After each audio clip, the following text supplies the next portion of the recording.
Eusko Jaurlaritzak Euskotrenen 30 tren berri aurkeztu ditu teknologian, fidagarritasunean, iraunkortasunean eta ergonomian tren sektoreko berrikuntza teknologikorik aurreratuenak barne hartzen dituen sail berria.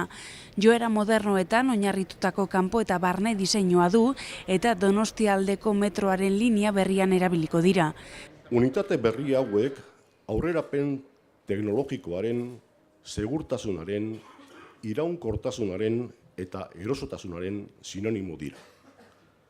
Jaurlaritzaren nahia da, nazioartean abanguardian egongo diren trenak herritar guztien zerbitzura jartzea.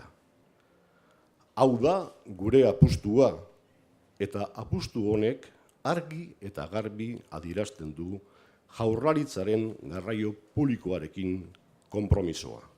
Patxi López lehendakariak ekitaldi honetan parte hartu du. Bertan, unitate berrien maketa bat aurkeztu da, eskala errealean eta erakusketa ibiltari baten barruan 8 udalerri bisitatuko ditu.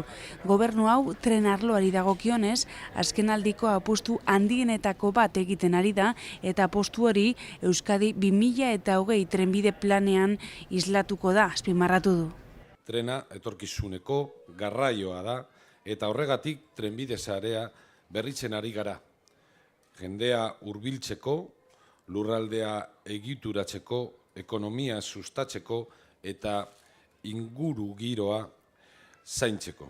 Hau da gure etorkizuneko apustua, gaur egiten dugun inbertsioa.